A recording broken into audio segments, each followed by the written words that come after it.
आज के deep dive में हम इतिहास की किताबों के एक अक्सर अनदेखे कोने में झांक रहे हैं। हाँ, एक दिलचस्प दस्तावेज है हमारे सामने। बिल्कुल। ये नवंबर 1945 का है। श्री BN राव ने एक भारत ब्रिटिश संधि का मसौदा तैयार किया था।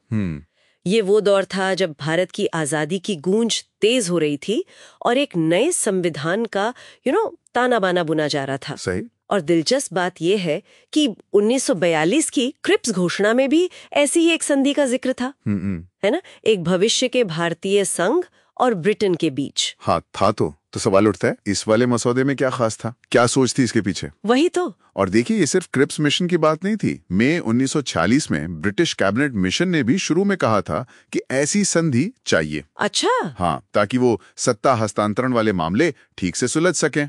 हालांकि बाद में उन्होंने ये आइडिया छोड़ दिया था। हमारे स्रोत बताते हैं कि राव ने जो प्रक्रिया सोची थी इसे बनाने और लागू करने की, वो खासी पेचीदा थी, मतलब आसान नहीं थी। हाँ, यही मामला थोड़ा उलझता है। देखिए, जो संविधान निर्माता निकाय था, कॉन्स्टिट्यूएंट असेंबली जिसे कहते हैं, हाँ, जिसका काम संविधान बनाना था, वो खुद एक सरकार तो थी नहीं। बिल्कुल नहीं। तो फिर इतने जरूरी अंतर्राष्ट्रीय समझौते पर दस्तखत कौन करता?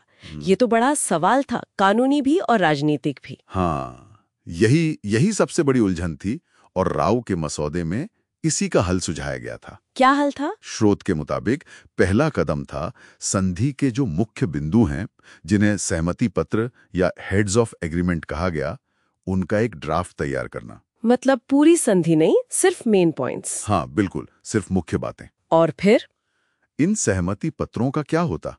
इन्हें उस संविधान निर्माता निकाय के सामने रखा जाता। अच्छा, जिसमें क्रिप्स योजना के हिसाब से करीब 160 सदस्य होने थे। हाँ, लगभग उतने ही। वो निकाय इन पर बहस करता, शायद कुछ बदलाव भी सुझाता और फिर इन्हें मंजूरी देता। ठीक है, मान लीजिए निकाय ने मंजूरी दे दी। इसके बाद इन सहमति पत्रों को भेजा जाता ब्रिटिश सरकार की स्वीकृति के लिए। यानी पहले भारत में मंजूरी, फिर ब्रिटेन में।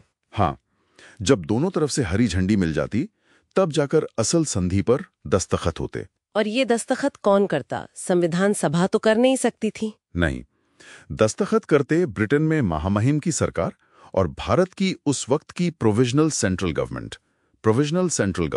अच्छा, वो सरकार जो उस ट्रांजिशन पीरियड में काम कर रही थी। बिल्कुल, जो उस वक्त कार्यकारी शक्तियों का इस्तेमाल कर रही होती। बाप रे, मतलब प्रक्रिया काफी लंबी थी।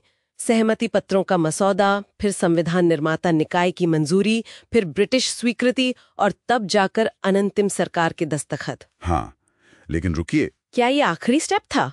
नहीं, एक कदम और था। स्रोत बताता है कि इस संधि का फाइनल रेटिफिकेशन, मतलब अंतिम अनुमोदन, वो भविष्य में बनने वाली भारतीय डोमिनियन सरकार करती। यानी वो सरकार जो नए संविधान के तहत सत्ता संभालती। ओह, तो मतलब डोमिनियन बनने के बाद भी एक फाइनल मुहर लगनी थी। सही। अगर हम इसे बड़ी तस्वीर में देखें तो ये पूरी कवायद दिखाती है कि सत्ता हस्तांतरण को लेकर कितनी गहराई से, मतलब कानूनी और प्रक्रियात्मक बारीकियों पर विचार हो रहा था। हाँ, ये सिर्फ ऐसा नहीं था कि चलो आजादी दे दी। बिल्कुल नहीं, ये सिर्फ झंडा बदलने की बात नहीं थी। तो इसका मतलब ये हुआ कि संविधान बनने की प्रक्रिया के साथ साथ, या शायद उससे भी पहले ही, ब्रिटेन के साथ भविष्य के रिश्तों को एक औपचारिक रूप देने का पूरा तंत्र सोचा जा रहा था। हाँ, सोचा जा रहा था। ये जटिलता शायद उस वक्त की अनिश्चितताओं को और एक स्मूथ लीगल ट्रांसफर सुनिश्चित करने की चिंता को दिखाती है कि कोई कानूनी खालीपन न रह जाए। सही कहा। ये हमें उस दौर की सोच की एक अहम झलक देता है। देखिए, भले ही BN राव का ये खास ड्राफ्ट कभी लागू नहीं हुआ, लेकिन ये कोशिश बताती है कि आजादी के साथ साथ ब्रिटेन के साथ एक नया डिफाइंड रिश्ता बनाने का विचार कितना मजबूत था। मतलब सिर्फ अलग होने की बात नहीं थी। नहीं, बल्कि कैसे अलग होकर साथ काम करना है, इस पर भी मंथन चल रहा था। तो ये सब जानकर हमारे श्रोताओं के लिए क्या मायने रखता है? मेरे ख्याल से ये दिखाता है कि इतिहास की बड़ी घटनाएं, जैसे भारत की आजादी, वो सतह के नीचे कितनी जटिल प्रक्रियाओं और योजनाओं से भरी होती हैं। हाँ, ये बात तो है। ये सिर्फ राजनीतिक घोषणाओं का नतीजा नहीं होती। ये उस दौर के योजनाकारों की दूरदर्शिता दिखाती हैं और शायद उनकी चिंताएं भी। यहाँ एक महत्वपूर्ण सवाल उठता है मेरे मन में। क्या? कि भले ही ये संधि लागू नहीं हुई, लेकिन इस प्रक्रिया से जिसमें संविधान सभा, अंतरिम सरकार और डोमिनियन सरकार तीनों की भूमिका थी, इससे हमें सत्ता हस्तांतरण की चुनौतियों और उस वक्त की उम्मीदों के बारे में क्या पता चलता है? हाँ, ये सोचने वाली बात है। ये अलग-अलग निकायों के बीच शक्ति संतुलन की क्या तस्वीर पेश करता है ना? बिल्कुल।